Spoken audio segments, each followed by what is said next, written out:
Hey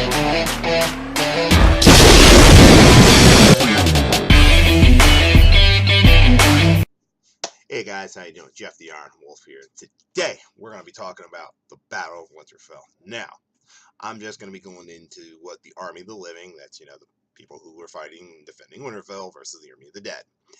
Because the problem is that I don't have a lot of problems with the episode. Well, actually I do, but all of it pretty much stems from the utter tactical and strategic ineptitude of the Army of the Living. And that of the writers, because we've seen Battle of the Bastards, we've seen the Battle of Blackwater Bay. I mean, we've seen some major freaking battles that had good tactical and strategic sense.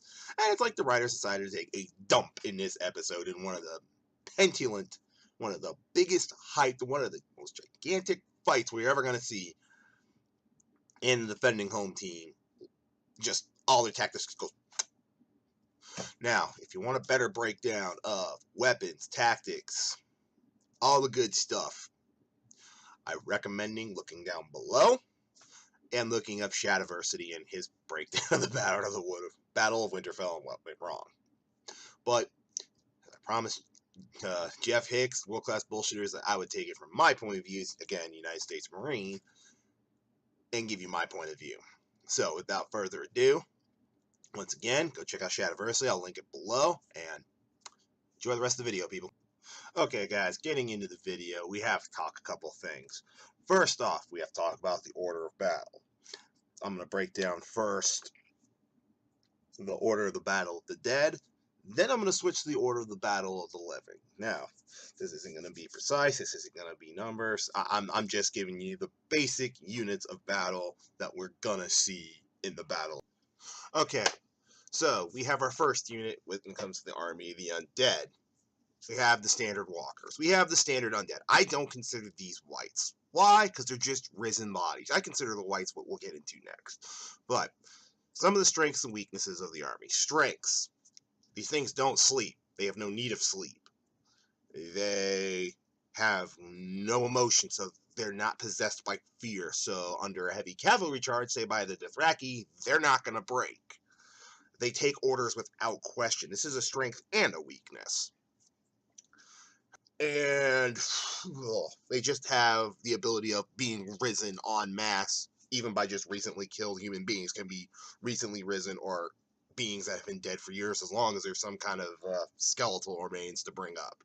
Now, some of the weaknesses, their senses. They have general senses. I mean, from what we saw when Arya was scurrying around in the library, they have sense of sound.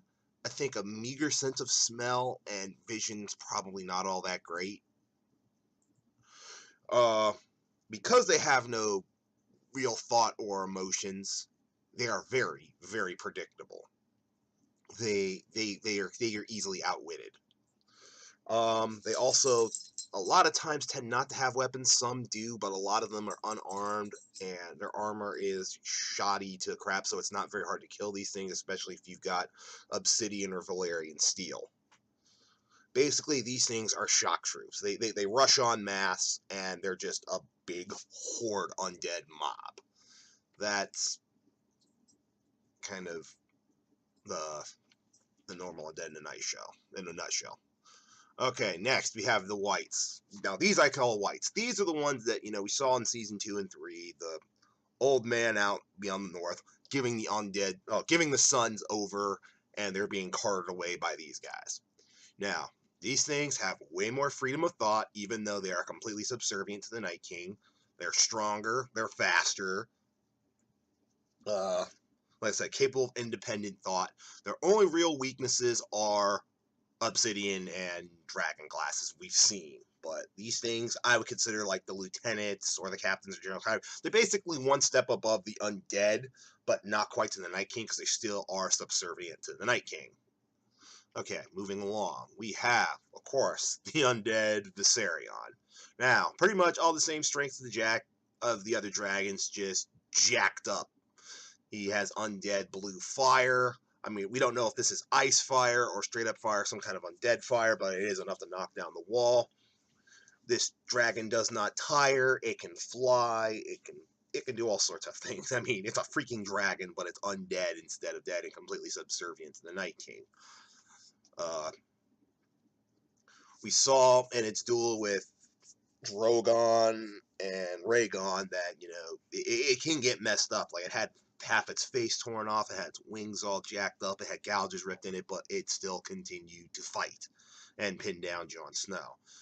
So, while not invincible, it is a damn tough thing to kill, as we've seen. Now, moving along, we have the Night King himself. Night King is the progenitor. He is the top of the heap. He, again, pretty much he commands all. He is the hive mind of the undead. He is completely impervious to fire, even dragon fire, as we saw in the Battle of Winterfell. The only thing that seemed to have hurt him was when Arya stabbed him in the chest with the Valyrian steel blade. Other than that, he seemed pretty much impervious to anything. We don't know about Obsidian, but I'm going to guess he also had the same problem with Obsidian that the Whites have.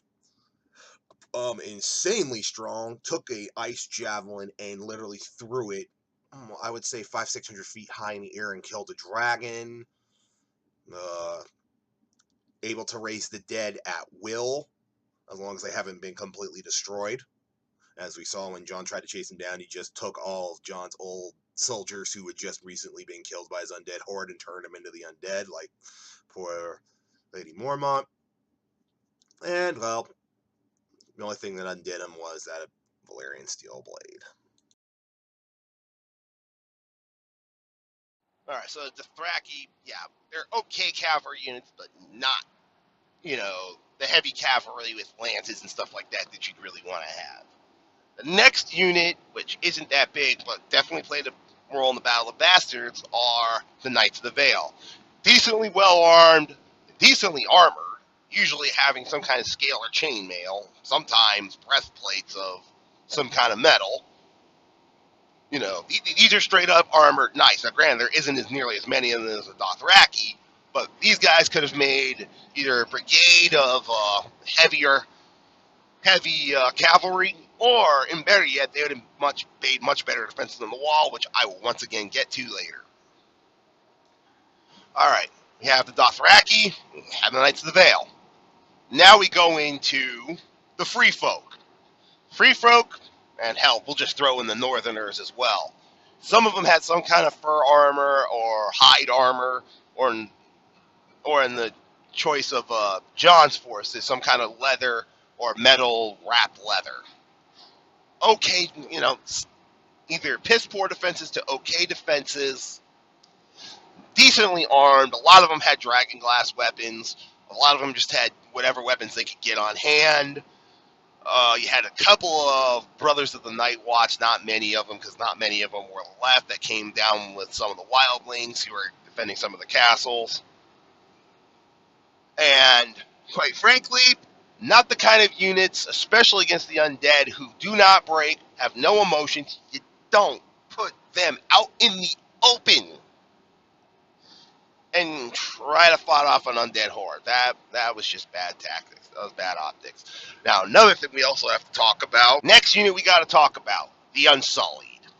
The Unsullied, decently armed and armored. Their shields aren't really that tall, but they have shields. They're definitely probably the best blocking force, and they're the best well-trained. These guys really don't break, and they don't run screaming. They will literally fight to the death for you. And the last thing we have are our two dragons, Drogon and Rhaegon, which y'all know their strengths. They can breathe fire, incredibly strong, incredibly big, and can pretty much spit that fire out on command. They're the mobile air attacks. They're your close air support. They come in and just rip up lines like they did, but not very well because they weren't utilized very well, of the undead. They're your main fire support, quite literally and technically. All right, now, last thing we got to talk about is the artillery. Artillery was the trebuchets and the catapults.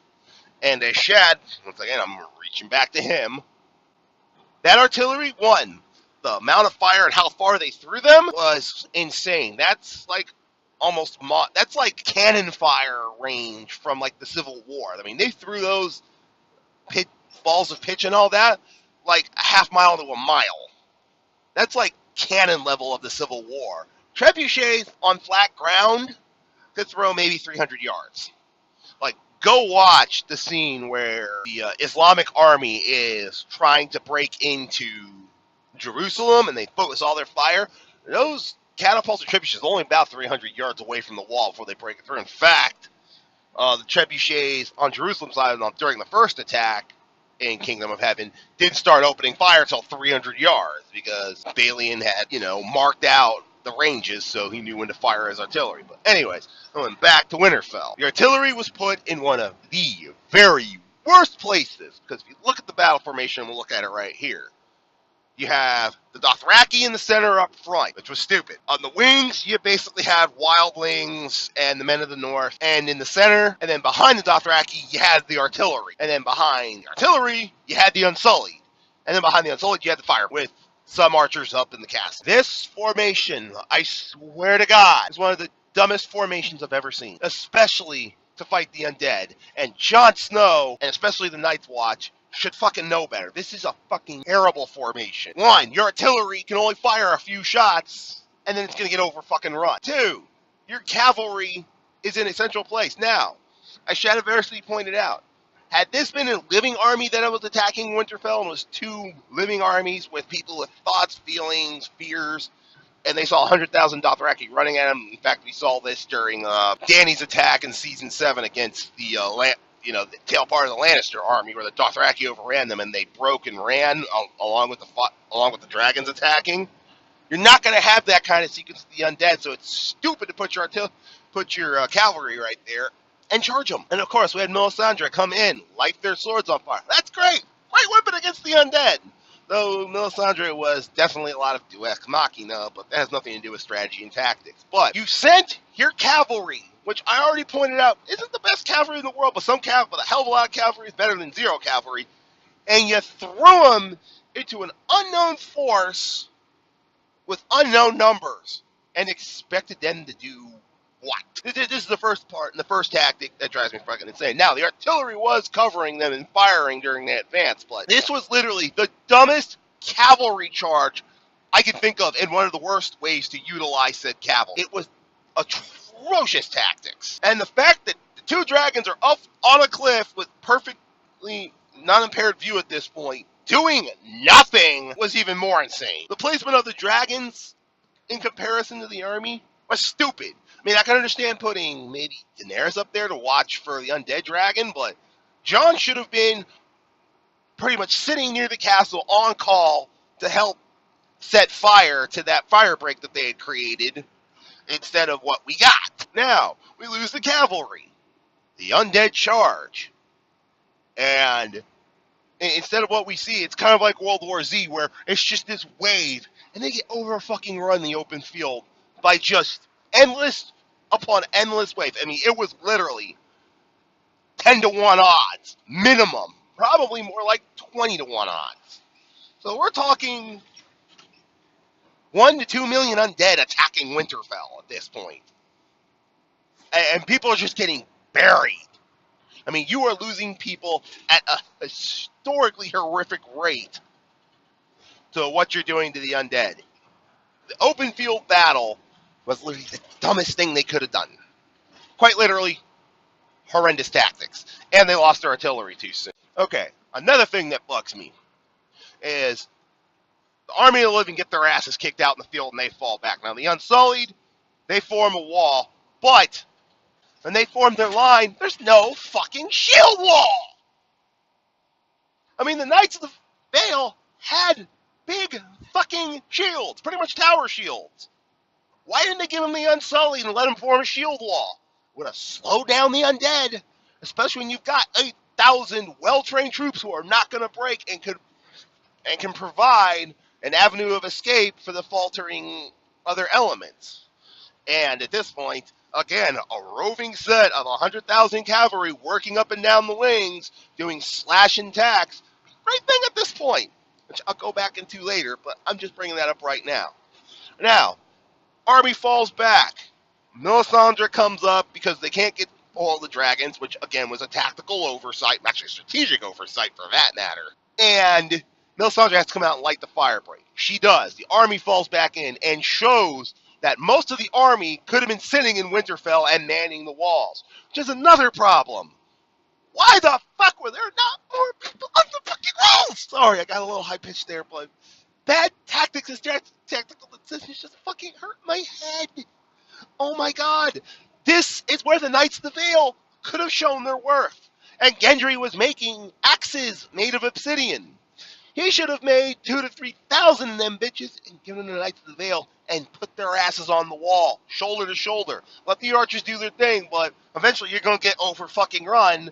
The Knights of the Vale have plenty of armor. In fact, it's shown. People who are well armored, like Brienne, Jaime, Podrick, they stand very good defenses against the undead because most of them aren't armed. They're just fighting with, claws biting. I mean, hell, there's one scene up on the wall, and then later with Jaime, Podrick, and Brienne where they are literally being swarmed by hundreds of the undead, and they're weathering the storm. Put the fucking Knights of the Vale on the wall, give them obsidian axes and hammers and shit, and kill them as they try to come over. Oh, and another thing that I have to bring up, I kind of did this backwards, but when the undead get to the fire break after it's been set, why were the army of the living not attacking them? Where were the fucking dragons? I mean, Jon Snow was literally sitting there in the where was it not fucking using his dragon to attack? What is the matter with him? Jesus Christ, I know there's a snowstorm, but after the fire break got lit, even at somewhat of a decent height, even Daenerys can see the fire break and the enemy. Put your dragons to work. Call for fire. Lay waste. Holy shit. Obsidian arrows, fire arrows. Put some pressure on. Don't just stand there and look at them. Jesus. Titty fucking Christ. It was mind-boggling to watch as a United States Marine. It was just like, you are fighting so stupid. It hurts. I'm sorry, in my opinion, the Army of the Living didn't deserve to win. I'm just going to put that point blank right now, considering the tactics and the leadership they've shown. They didn't deserve to win. They won because the plot demands it. And that hurts. That hurts a lot. I mean, yeah, I know I defended the aesthetics, but the tactics and strategy? No. Fucking terrible. Pardon my language. I am going to swear I'm a Marine, but it was fucking terrible.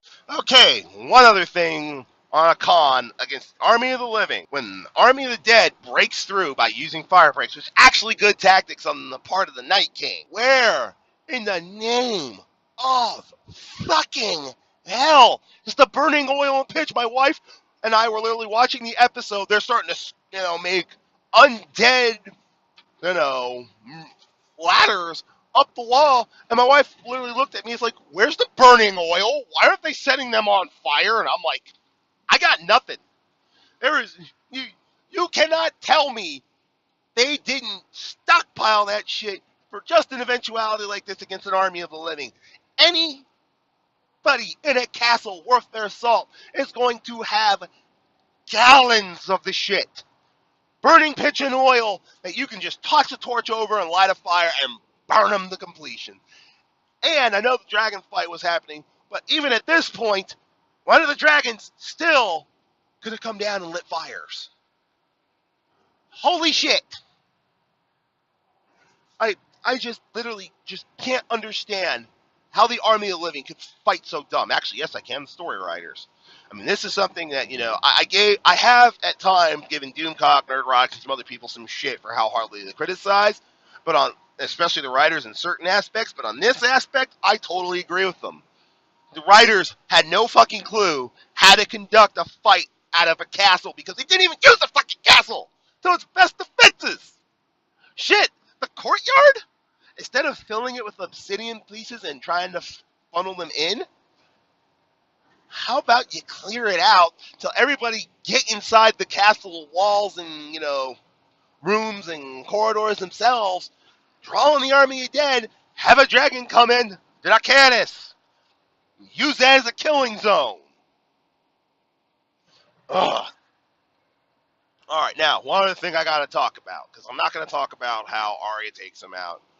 But another thing I have to bring up was everybody's pissed that we didn't have a fight between Jon Snow and the Night King, when Jon's like chasing down the Night King right before Danny or right after Danny lights him up with dragon fire. My question to all of you is, would the Night King, knowing that Jon Snow has a blade that can kill White Walkers, allow him anywhere within striking distance? Correct answer is no, he wouldn't. Right there, the Night King did nothing wrong.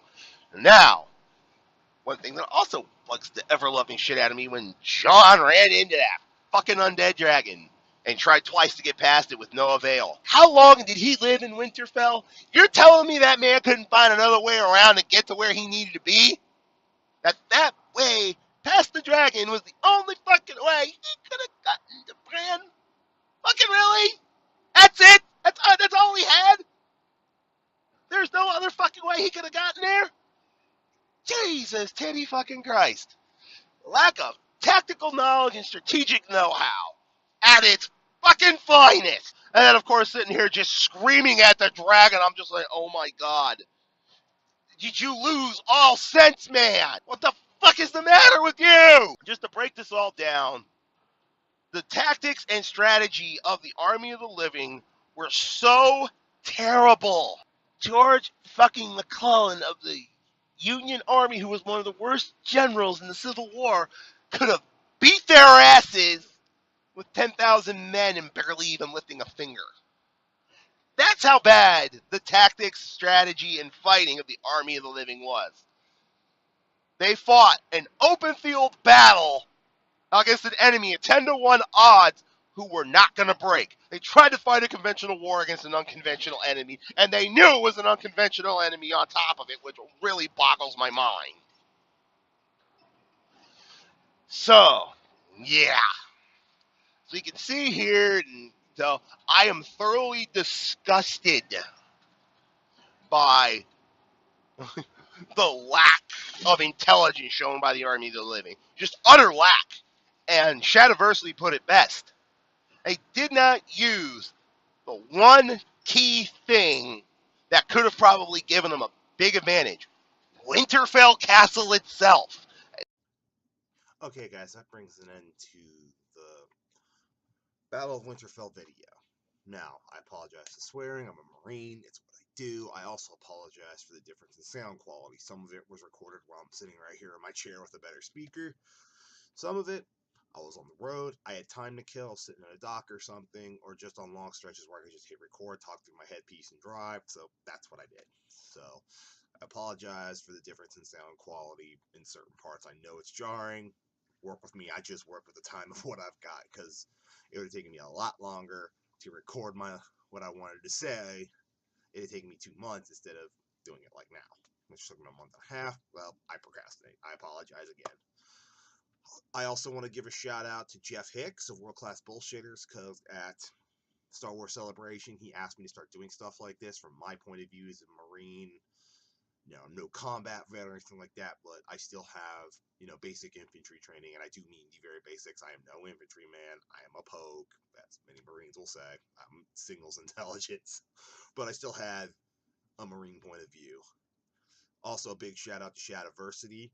I used a lot of your info. I saw your video on that. I can't wait to actually, at the time of recording, look at your Winterfell Castle video, because that might also influence the second part, which will come after this, where I will talk about what I would personally do when it came to the Battle of Winterfell. Now, one other piece of house cleaning before I bounce out is I will not be doing the sacking of King's Landing. There's just no cleaning up that mess without completely rewriting the season, so I won't be doing that.